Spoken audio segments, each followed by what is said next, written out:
ubusanzwe kugendana n'ibihe bisaba ubushishozi no kwihugura, bisaba gutekereza neza mu buryo bwagutse, bisaba kandi kwiyungura ubumenyi kuko buri munsi ukeye uzana n'impinduka mu buzima n'imibereho byacu nk'abantu.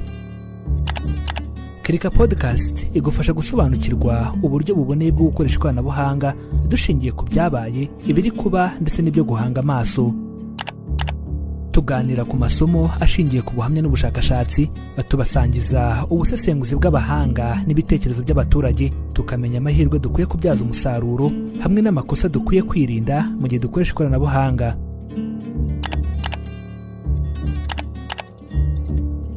Iyi ni episode ya 6, igiciro cy'amahirwe.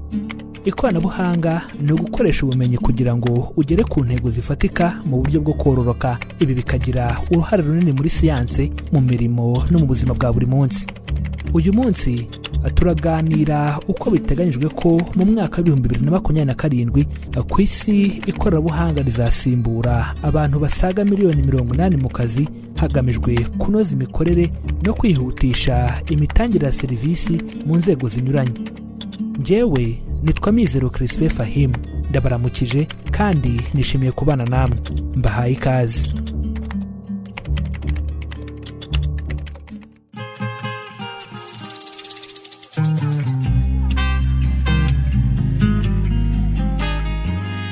Abahanga mu ikoranabuhanga ryifashisha ubwenge buhangano buzwi nka Artificial Intelligence bahamya ko ririmo kuganisha isi mu mikorere ihambaye, ku buryo biteganyijwe ko muri 2027 ejo bundi iri koranabuhanga rishobora gusimbura abantu basaga miliyoni 80 mu kazi. Uko iminsi ihita niko ikoranabuhanga rikomeje gutera imbere, hahandi imirimo myinshi yakorwaga n'abantu imashini ziri kuyibasimburamo, ku buryo biteye impungenge ko mu myaka mike iri imbere hari abazaba badafite imirimo. Ibi biri gutezwa umurindi n'iterambere ry'ikoranabuhanga ry'ubwenge buhangano, ku buryo ubushakashatsi bwakozwe n'ikigo cyo muri Amerika cyitwa McKinsey Global Institute bwerekana ko mu myaka 6 iri imbere byibuze imirimo miliyoni 800 izaba yaravuyeho, indi igera kuri miliyoni 12 ikazahindurirwa uburyo ikorwamo. Tuvuze ku itangazamakuru biroroshye kubyumva kuko ibimenyetso by'uko ikoranabuhanga rishobora gusimbura cyangwa kugabanya abantu mu itangazamakuru byamaze kugaragara. Uyu munsi biroroshye guha amakuru yose imbuga nka Gemini ya Google, ChatGPT ya OpenAI n'izindi mbuga, ubundi zikagukorera inkuru nziza mu rurimi wifuza, ariko bitewe n'izo zabanje kwigishwa. Ngaho tekereza uko bizagenda igihe indimi zose zizamara kwigishwa iri koranabuhanga. Niba uri umunyamakuru, bishoboka gute ko umutokozi w'inkuru azagusaba gukora inkuru ishingiye ku mibare kandi ashobora kuyibaza Gemini ikayimuha imeze neza nta makosa y'imyandikire arimo? Tuvuze ku bukomisiyoneri, iyi nayo ni imirimo ijyanye guhuza abaguzi n'abacuruzi, ku buryo urebye neza usanga abayikora mu minsi mike batazaba bagikenewe bijyanye n'iterambere ry'ikoranabuhanga ry'ubwenge buhangano. Kuranga inzu, imodoka, ibibanza n'ibindi, ubu ikoranabuhanga risigaye ribikora neza cyane, aho nshobora gusura inzu nkabona igiciro, nanayishima nkayishyura nibereye iwanjye ntavuye. Abazamu nabo nibamenye ko uyu munsi ikoranabuhanga riri kwiyongera mu bijyanye no gucunga umutekano. Niba aka kanya ufite ikigo runaka, biroroshye gushyira ikoranabuhanga muri telefone yawe ukayihuza n'irya kamera z'umutekano, ku buryo ikiba cyose ubasha kugikurikiranira hafi wibereye ku kazi. Izi kamera zifite ubushobozi bwo kugenzura buri kimwe cyose, kugeza ku kumenya isura y'umuntu facial recognition, no kugenzura ibice runaka, ku buryo ushobora kumenya ibishobora kuba ahantu bitewe n'ibimenyetso ubona, ugakumira icyaha kitaraba. Ikoranabuhanga ry'ubwenge buhangano kandi rifite ubushobozi bwo gusesengura amashusho y'ibibera ahantu runaka, ikerekana inzira zose zishobora gushyira ku bujura, umuntu akabona ibishobora kuba akabikumira mbere. Reka turebe no ku bakora imirimo yo gutanga amafaranga mu mabanki. Aba agent b'ibigo by'itumanaho bisigaye binatanga amafaranga nabo bashobora kubura akazi mu minsi mike. Ubu bisigaye byoroshye ko umuntu ashobora gufunguza konti, akabitsa amafaranga, akayabikuza, agasaba inguzanyo, akayihabwa, akayishyura agakora ibi bikorwa byose bidasabye ko ahura n'umuntu n'umwe. Ibi ni ibihamya ko ibikoresho by'ikoranabuhanga nibimara gukwira hose uwatangaga izo serivisi azaba adakenewe. Akandi kazi ni ubusemuzi n'ihinduranyandiko kuko nabyo biri mu mirimo izamburwa abantu mu nguni zitandukanye.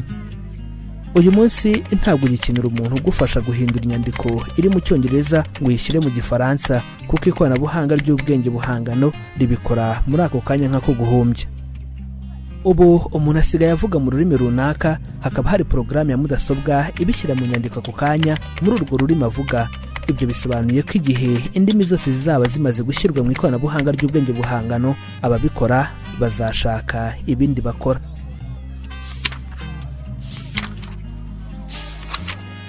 Imirimo yo mu nzu zisohora ibitabo nazo abazikoramo nabo bari mu kaga kubera ikoranabuhanga ry'ubwenge buhangano, bitewe n'uko ubu ntibigoye ko ushobora kwandika ukanikosorera igitabo ukanagishyira hanze ku isoko abantu bakakigura ukabona amafaranga utavuye aho uri.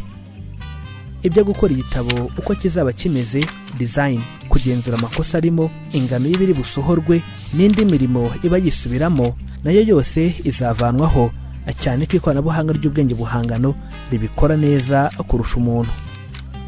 Amasomero nayo uyu munsi abantu ntibakitabira gukoresha cyane ibitabo bifatika, abantu barakoresha mudasobwa n'uruhererekane rwazo mu gusoma ibitabo, ku buryo mu minsi mike iri imbere imirimo muri izi nzu izaba yarahindutse. Uyu munsi iyo umuntu ashaka gusoma igitabo ntabwo bimusaba kujya mu isomero riri ahantu runaka kuko ibyinshi biba byaranashyizwe kuri murandasi. Ushobora kugura megabytes ukajya kumanura igitabo ushaka, banakwishyuza ukabikora wiyicariye iwawe ugasoma igitabo bidasabye kwicara mu nzu runaka. Abantu bakira abantu mu bigo bitandukanye, aba receptionist cyangwa ku kibuga cy'indege, abakata amatike, nabo ikoranabuhanga ry'ubwenge buhangano rishobora gukora imirimo yabo neza cyane kuko uyu munsi imashini ishobora gusubiza ufite ikibazo ikamwakira, byasaba kwitaba igatanga telefone y'uhamagaye n'ibindi. Ikindi ni uko ibyo gushyira ku murongo randevu no gutegura ibikorwa bizaba ntabwo bizaba bigikeneye umuntu ubikora kuko hari porogaramu za mudasobwa zibikora neza. By'umwihariko kandi uba ushobora kubikisha umwanya wo mu ndege ukawishyura bidasabye ko hari undi uzamo hagati kugeza ku munsi w'urugendo. Imirimo yo koza imodoka n'ibindi binyabiziga nayo mu myaka mike imashini nka robo n'ubundi buryo bugezweho bwubatswe hakoreshejwe ikoranabuhanga ry'ubwenge buhangano bizayisimburamo abantu.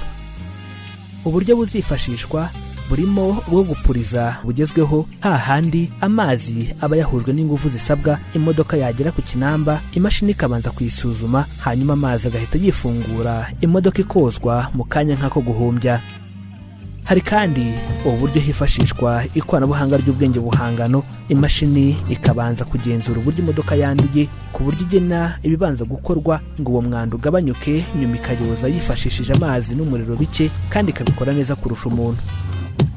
Abakozi bo mu nganda nabo uyu munsi ikoranabuhanga riri ku muvuduko wo hejuru ku buryo za robo nyinshi ziri gutozwa uburyo zateranya nk'imodoka n'ibindi bikoresho mu gihe gito. Ikindi ni uko izi robo zishobora guterura ibintu biremereye mu nganda, hahandi ishobora guterura icyuma cyaterurwa n'abantu batatu ikabikora nta kwibeshya. Aha nawe watekereza icyo wahitamo ubaye uri umukoresha. Icyakora abahanga mu by'ikoranabuhanga ry'ubwenge buhangano bagaragaza ko nubwo bimeze gutyo umuntu azahora ari umuntu kuko atekereza kurirusha, bityo buri wese uri mu mirimo runaka akwiye kwiga uburyo iri koranabuhanga ryamworohereza akazi ariko ritakamusimbuyemo.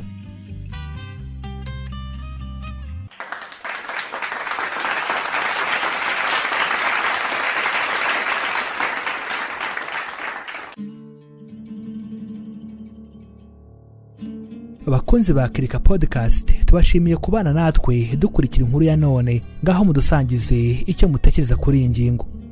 Mukore subscribe kuri Mizero Media, mudufollowing kuri Instagram, Facebook na Twitter kuri Kirika Pod. Iyi episode mwagejejweho ku nkunga ya Minisiteri y'Ikoranabuhanga no guhanga udushya mu Rwanda ku bufatanye n'ikigo cy'Abadage gishinzwe iterambere HIZ binyuze mu mushinga wayo 250 Podcast Lab. ni munyemerere tube duhiniye aha, tuzasubukure kuwa gatanu saa 12 za nimugoroba. Amahoro.